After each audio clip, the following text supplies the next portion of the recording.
Transtextuel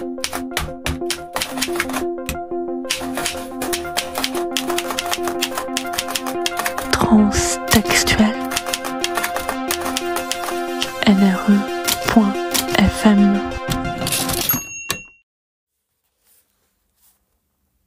À l'ombre des six, par Anne Ferret, issue de l'anthologie Transfemme numéro 1, Écrire pour les sœurs, aux éditions Les Grillages. On se retrouve à Barbès cet après-midi. Il y aura Sam, Mira et June, tu sais, la petite nouvelle. Après, on ira peut-être boire des coups au bar, rire trop fort des visages atterrés des passants quand ils nous verront débarquer en bande de 10 dans le métro. Et peut-être aussi qu'on s'aimera un peu plus vite que de raison. Parce que sans se l'avouer, on s'est habitué à vivre plus intensément. Les peines, la douleur, le deuil, le temps. Dès le début, tu me parles, un peu par dépit, de la dernière une du torchon raciste et transphobe qui s'en prend encore à nous. Mais on ne les connaît même pas, ces gens, et clairement ils ne nous connaissent pas non plus. Pourquoi ils ont autant la haine contre nous? Et tu sais quoi? Je pense qu'au final, c'est seulement nous que ça fait chier. Ma mère, elle ne l'a jamais vue, cette une. Ma nièce non plus. Faut pas oublier que personne ne les lit. Au troisième cocktail, je te confie la paralysie sournoise de la dépression, la frustration devant le miroir chaque matin, l'angoisse de n'être devenue qu'une caricature et la culpabilité à chaque fois que je vois l'une d'entre nous en détresse. À l'abri des oreilles intruses, je te raconte à quel point j'ai peur d'être la prochaine à y passer.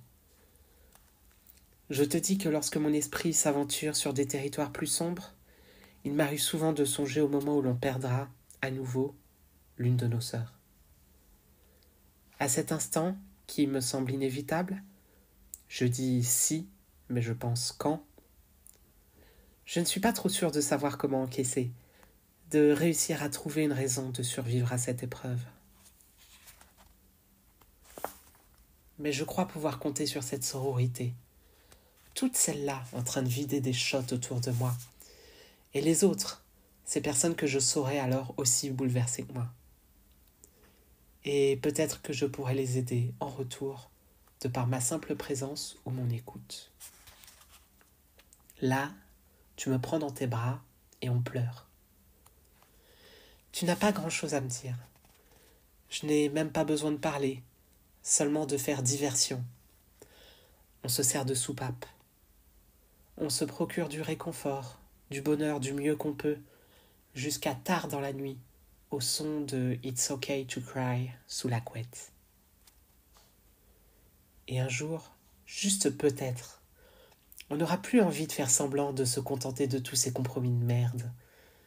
Alors de nos solitudes, on fera des forteresses, de nos fragilités, des lames de verre aiguisées, de nos âmes conjuguées, une force pour affronter le monde. Et, ma sœur de sentiments, je te le promets, si ce jour-là arrive, on sera ensemble.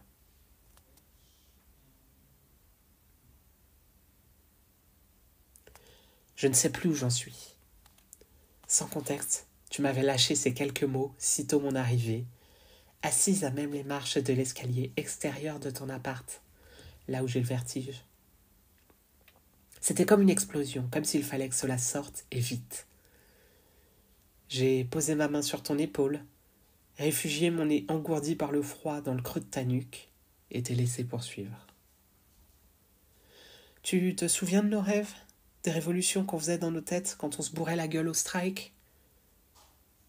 Je voyais bien où tu voulais en venir. Cela faisait à peu près 1 an qu'on s'était trouvés, pour ne plus se lâcher. On ne formait pas exactement le plus évident des duos à première vue, mais on se comprenait plus que quiconque. Nous étions passés pros dans l'art de ces échanges tacites, où nous communiquions nos pensées, des regards, des ondes bien plus que des mots.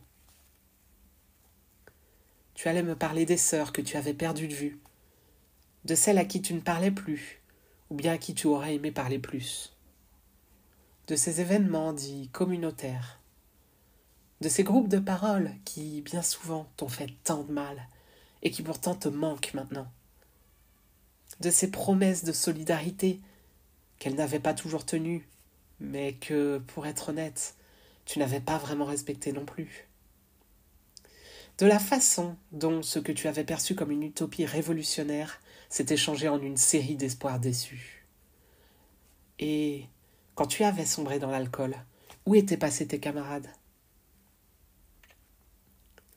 Pour ne pas te faire de peine, je n'oserais pas te dire que j'étais déjà passé par là, que je m'étais déjà cogné le cœur en arpentant ces chemins sinueux. Mais la complexité de nos situations individuelles multiples, nos vécus et traumas mélangés, brassés dans de si petits espaces, rendent les conflits inévitables. Il est vain d'espérer que nos transidentités accouchent d'une solution universelle à cela. Bien qu'elle nous ait sauvés à plusieurs reprises, cette sororité n'est pas une formule magique qui efface les âges, les origines et les différents politiques. Je te dirais d'expérience que les torts sont toujours partagés, ou plutôt, qu'on ne peut pas parler de tort. J'aboutirai à la conclusion amère que, j'en suis convaincu, les utopies n'existent pas en ce monde. Mais cette pénible conversation n'aura pas lieu. Je t'inviterai à rentrer t'asseoir à l'intérieur de cette voix apaisante que je perçois toujours comme un peu truquée par les séances d'orthophonie. Je te tendrai un mouchoir avant même l'apparition des premières larmes, et je resterai collé à ton épaule jusqu'à ce que les tremblements cessent en te murmurant la chance que j'ai de te connaître. Je t'expliquerai que tu ne seras jamais seul, puisque je suis là, moi, maintenant. Je t'insufflerai toute mon énergie vitale s'il le faut, comme je l'ai déjà fait, comme tu l'as déjà fait pour moi. Puis je te préparerai un chocolat chaud et je te ferai couler un bain, pourvu que l'eau chaude fonctionne aujourd'hui. Hey Asha, je viens de rêver que j'étais une meuf, enfin de naissance une 6, je veux dire. Bref, voilà, tu m'as compris. C'est pas la première fois que je rêve de ça, ça m'arrive tout le temps en ce moment. Avec la date qui approche, je crois que mon cerveau est en train de vriller complet. Et en fait, à chaque fois, c'est plutôt un cauchemar, genre émission de relooking gone bad, avec l'animatrice qui me colle des boobs bonnadés et une chatte bien épilée, parce que comme ça, tu as l'air plus féminine, chérie, j'adore.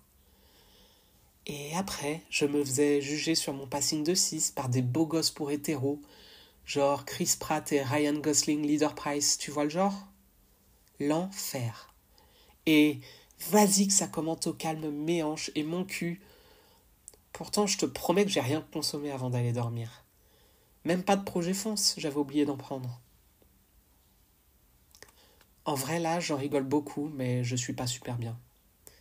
Ça fait plusieurs fois de suite que je fais ce genre de rêve bien glauque sur mon corps, et j'ai l'impression de retomber dans des vieux bails de conformité aux attentes des 6, comme au début de ma transition. 1 an et demi de parcours pour en revenir au point de départ, ou presque. Je te jure, des fois je me hais. On avait dit que j'arrêtais avec le safe hate. Voilà, désolé de t'avoir laissé tous ces audios super longs. Tu vas me détester, salut. Bon, j'arrive pas à me rendormir. Tu sais, ma SRS, je crois que je vais l'annuler. Au moins pour l'instant. Après, je verrai. Et je sais qu'on en a déjà beaucoup parlé, et t'as pas de problème avec ça, mais quand même. Je flippe, bébé. Je crois que j'ai juste besoin de ton soutien, là. J'ai pas osé te réveiller, vu que tu bosses aujourd'hui, et tout le monde dort sur Discord. Mais réponds-moi dès que tu as entendu ça, s'il te plaît.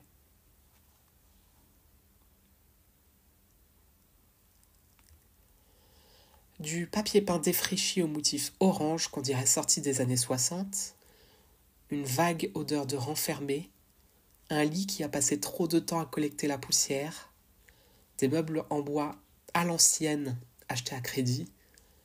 Ah, je déteste être là. Une semaine entière chez les parents, dans le bout du trou du cul du fond des profondeurs du Limousin. Le calvaire des fêtes de fin d'année de la gentille fille trans de famille française. Et si je fais l'effort du déplacement, c'est uniquement par culpabilité d'avoir un cercle familial qui ne m'a pas totalement rejeté. Oh, ça je n'ai pas à me plaindre. Ils arrivent même à me genrer correctement. Une fois sur deux. Presque. Je sais que tu n'as pas cette chance. Dehors, nulle part où aller. Aucune envie de m'infliger les débats et réflexions de mon entourage si bienveillant. Résultat, entre Noël et le jour de l'an, je passe le plus clair de mon temps enfermé dans ma chambre, à écouler ma pile de bouquins en retard, ou à scroller mollement Twitter et Instagram en pestant contre la qualité de la DSL rurale. Une parenthèse dans l'espace-temps, un retour dans la suspension de l'adolescence dont je me serais bien passé. Et puis, tu me manques. Vous me manquez toutes, je crois. Et comme je n'ai que ça à foutre actuellement, ça me questionne, jusqu'à l'obsession. Ma vie se résume-t-elle désormais à un cercle T40 si étroit que je ne parviens plus à en sortir ? Au point de perdre tous mes repères quand je m'en éloigne, ne serait-ce qu'une semaine par an ? Suis-je vraiment devenue cette représentante extrémiste de l'entre-soi communautaire que les chaînes de télé s'acharnent à dépeindre avec virulence ? Et à bien y réfléchir, où serait le mal ? Si mon existence semble vide de sens, que cela ne donne pas l'audace de rejeter la faute sur vous. Allô, madame la psy ? Il faut qu'on reparle de mon problème de transmisogynie intériorisée. Ce n'est visiblement pas tout à fait réglé.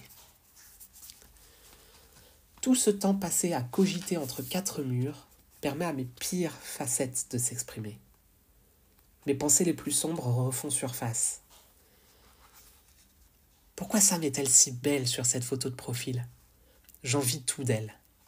Ses fringues, ses seins, son style, ses tatouages, ses piercings, ses cheveux. Et son engagement, son énergie sans limite, son aisance, son charisme naturel.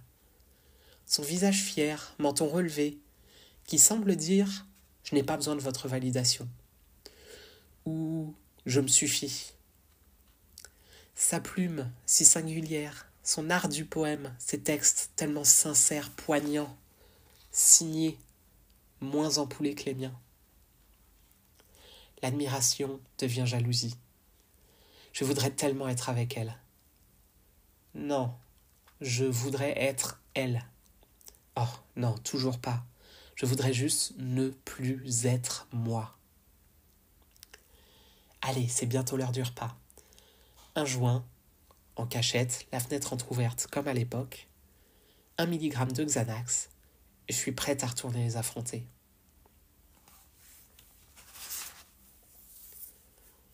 Je t'ai repéré de loin.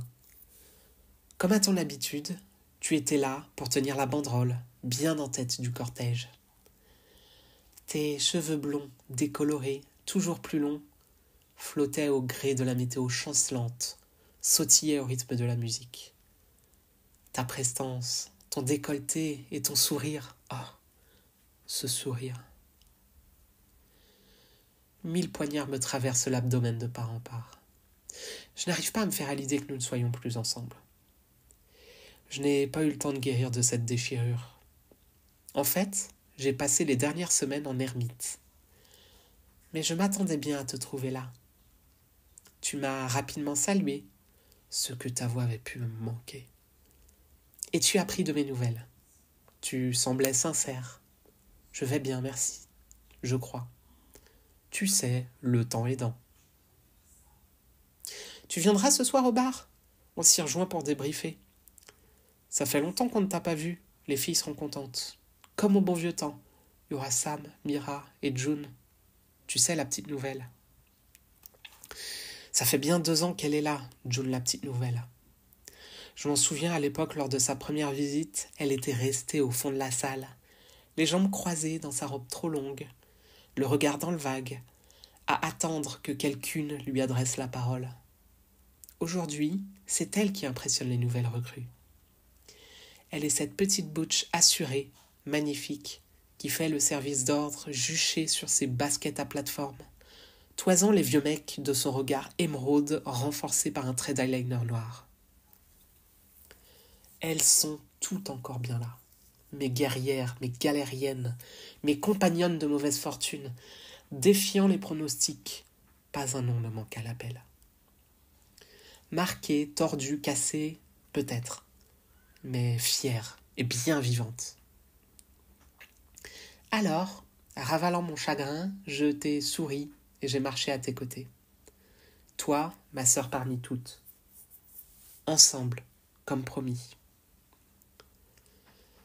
On ne réussira probablement jamais à renverser l'ordre établi, à faire taire la peur sourde du fascisme et de la répression qui nous menace. On ne créera jamais ce monde merveilleux où l'amour survit à tout et surmonte les obstacles. Mais dans la solitude, la peine, et même dans une profonde et irrémédiable adversité, on peut bel et bien reposer les unes sur les autres si le besoin s'en fait sentir. Peut-être que je m'étais trompé. À l'ombre des 6, les utopies existent.